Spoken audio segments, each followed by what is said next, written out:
Hello, everyone, and welcome to Inspiring Best Living, where we talk about wealth creation, wellness, and well-nourished soul. My name is Remi Wesley Ogude. I'm very happy to be back to bring another episode on well-nourished soul to you today. The topic specifically is trusting God in adversity, a simple way of determining or knowing if you can rely on someone is to be sure that the person will always be there for you. And as humans, we want to journey in life with people we can rely on.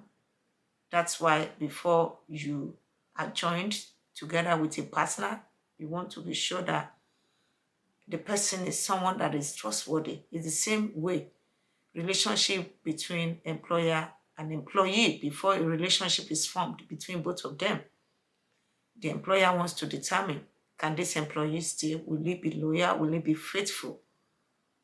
That's why they ask for references. The employer wants to know how long the employee had been working where he was before he wants to join him. It's the same way, tenants and landlord. The landlord wants to know, is this person able to pay his rent? Is he going to leave my house in a good shape?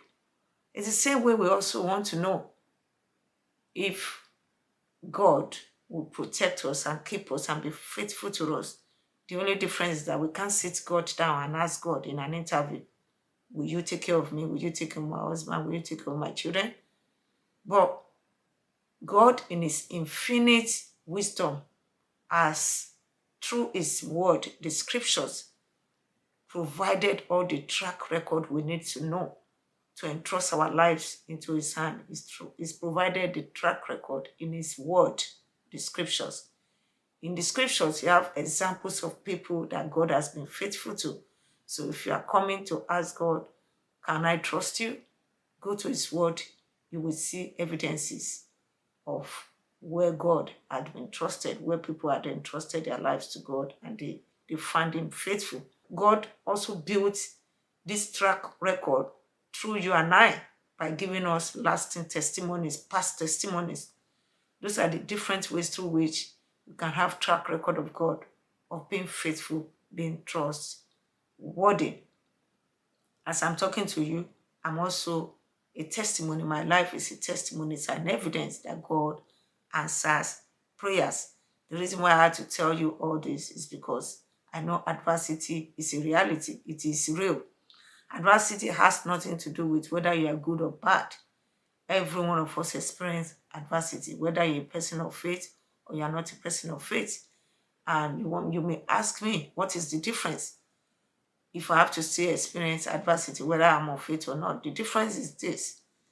If you're a person of faith and you take time to build your relationship with God and your faith, the truth is that you have a very high chance of overcoming your adversity. That is a comfort that God is there to keep us. Like I said, adversity does not respect whether you are good or not. It just happens. Life happens and things happen. And as Dennis Woolley will put it, he said, expecting the world to treat you fairly just because you're a good person is like expecting the bull not to charge you because you're a vegetarian, which means adversity is not a respecter of whether someone is good or bad. It just comes. Sometimes comes when it's not expected. So the good thing is that if you have a track record by God being faithful to you, any adversity that comes later, you know how to handle it by still applying your faith, trusting God. So I'm going to look at different ways through which we can overcome adversity in this video. The first one is through prayer. God has given us blank check to sign on. He knew in his infinite wisdom again that we're going to need him. We're going to depend on him. We're going to pray to him. And he's giving us all that privilege, opportunity to pray to him because he's willing to answer. Like I said, I'm an evidence that God answers prayers. I remember when I first relocated into this new country, Canada, I I had a business background and I wanted to go to nursing. Changing from business to nursing was tough. Number one, I didn't have science background. Number two, it's a new country. Number three, it's one of the top universities here and is highly intense in terms of the speed. The speed is of work and assignment, all the things we had to do was very intense. Also, it was an accelerated program. The program I was supposed to go for 4 years, it was compressed into 2 years. So it was really tough. I was getting to a frustrated level that I almost wanted to quit, but thank God I did not. I prayed, I trusted God, but God came through for me. And today, I'm practicing as a nurse. I'm enjoying it. Over 10 years ago, and God has helped me to be successful through the same prayer. The second one is the Word of God. The Word of God is real and is powerful. We draw inspiration from the Word. Like I told us earlier, it is through the Word that you can see examples of people that God has actually been faithful to. So in the days of your own difficulties and affliction, you can go back to the same Word and draw inspiration. That's one thing the Word does. I remember I was going through my own challenges. I had to go to the Word and pick some scriptures there when I'm praying. And one of the scriptures I remember, or one of those very relevant scriptures, is the one that says that it is not the person that starts the race that is saved. It is the one that endures unto the end that is saved. And I said, no going back. I have started this nursing program. I will finish. And by the grace of God, I continue to hold on to the Word of God tenaciously, and I was able to finish. And I've applied that in different areas of my life where things may not be going right in the direction I want it. I hold on to the Word of God, and it has come true for me. The third one is service. Unfortunately, a lot of people tend to move away from God's work because of adversity. A lot of people just pack it up and say, you know what, it's not worth serving God. It's not worth serving other people. They are just overwhelmed by their own circumstance, by what they are going through. But this is not the right approach, because when you are going through adversity, it's a time to plug yourself in the service of God and also helping other people. So this I've also experienced. I remember some years ago when my husband and I we were just newly married then, and the bank that I was working with was retrenching a lot of people. It was severe retrenchment. Almost everyone around his team was gone. So we're just thinking, when will it be his turn? He had applied to several places. He didn't get a job.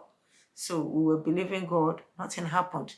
It was at the same time that we were asked to pioneer a church, to be part of the people who were going to pioneer church around us. So we were there serving God, believing God, doing it joyfully.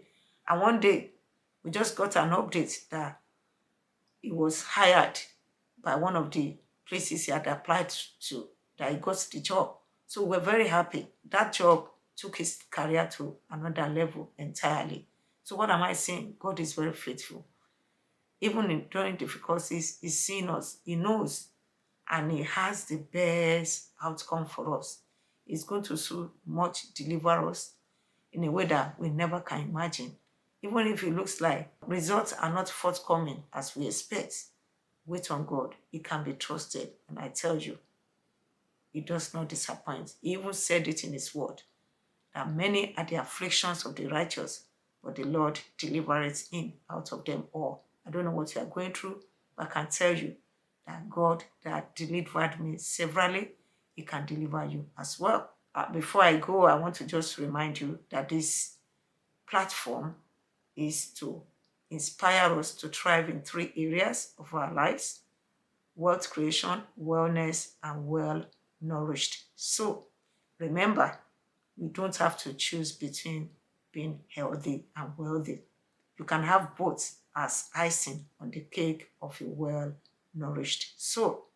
Thank you so much for listening. Please share the video with your friends, family, and the people you think can benefit from it. Again, my name is Remi Wesley Ogude. I'm your host.